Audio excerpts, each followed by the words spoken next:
Hello, my name is John Marshall. I'm the owner of goGardenNow, an online store for garden products and plants, and I'm also the owner for Marshall's Farm, a you-pick fruit farm in South Georgia. One of the crops that we grow is muscadine grapes, and I want to tell you a little bit more today about how to prune muscadines. As I mentioned in my other video, muscadine grapes are a native American grape, and you can even find them growing in the woods over here. Unimproved varieties, but nevertheless they are native grapes. The ones that I'm growing here are actually varieties that have been selected for superior characteristics. I've had several questions since my last video about some more in-depth information on how to prune muscadine, so I'll give that to you now. First of all, let me note this, that muscadine grapes are much more vigorous than most other grapes, such as table grapes and wine grapes. So consequently, they can't be grown quite the same. Some other grapevines often are grown on double wire trellises. They may be over and under wires, or they may be side by side wires. But muscadine grapes will not do well like that because they're much too vigorous, and you'll have a big mess if you try. So muscadine grapes are simply grown on a single wire trellis. The muscadine grapevine, the ideal shape is one that's in the shape of a T. As you see over here on this on the trunk, it's got a little bit of a crook in it, but that's okay. But you see here that I have a single trunk, and then it comes to a Y up here at the wire, and then one arm goes in each direction. As I begin to prune a muscadine grapevine, the first thing I do is to make sure that there are no vines growing along the trunk. I want to keep that clean, not only here, but down here as well. And if vines are growing down here, they can actually root and cause a much bigger mess in the future. So you, instead of having a single vine, you would have several vines growing. So we want to keep that clean.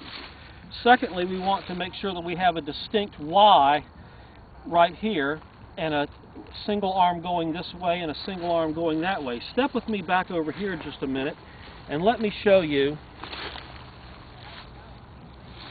a couple of features. This grapevine is quite a few years old. In fact, I would say this vine right here is probably about 20 years old, and over the years it's become quite large. The vines you see have grown over the years and almost look like antlers. These are becoming much too tall, and so they need to be reduced in height in order to make it easier to prune in the future and also make them easier to pick. So what I'm going to do here is reduce the height on this piece of vine. You see it's quite old, but I will prune right here just above the node. What is a node? A node is a point at which new growth begins. There is regenerative tissue in this node. You see there's a little bump here.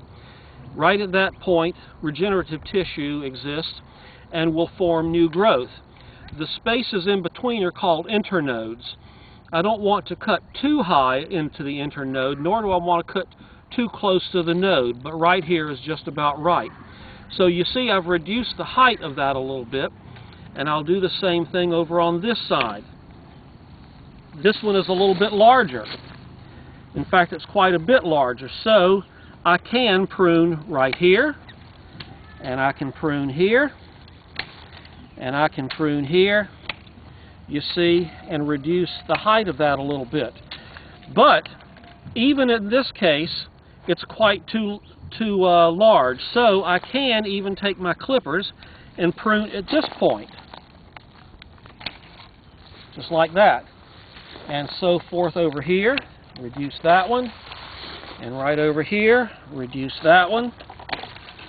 You see some dead tissue right here.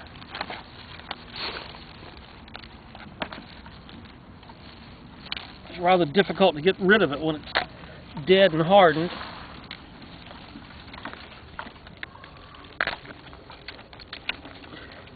Again, I can reduce the height over here. and here. Now, sometimes if the vines are quite large, even a saw is worthwhile. I will leave this one here, but if you notice here, you'll see this piece hanging down beneath. That's really not a good idea, because the vines that are down here will form fruit that are lower than most people want to get to pick. Also, the new vines that grow out can come into contact with the soil and take root and cause problems. So I can simply take a pruning saw and take it off right there. There's also a piece over here on this side. Take it off right there as well. You might look at this and say, gee, you know, that's a rather radical pruning cut there. And it is radical, but this vine is rather old, and radical pruning such as this can actually rejuvenate the vine. I'll show you right here a little bit closer to the camera.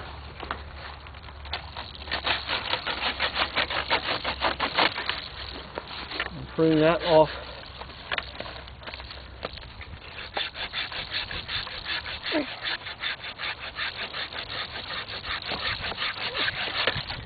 There. And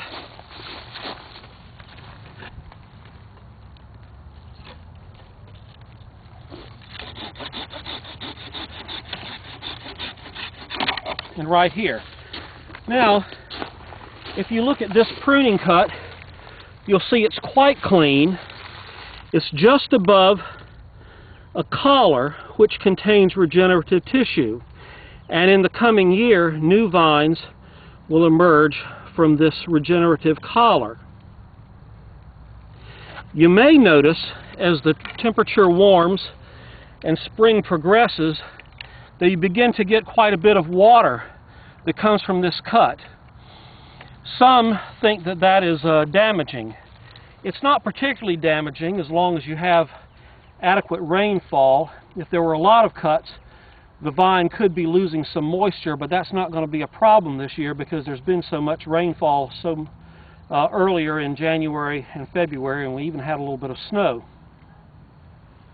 Well, that's another video showing a few techniques of pruning muscadine grapevines.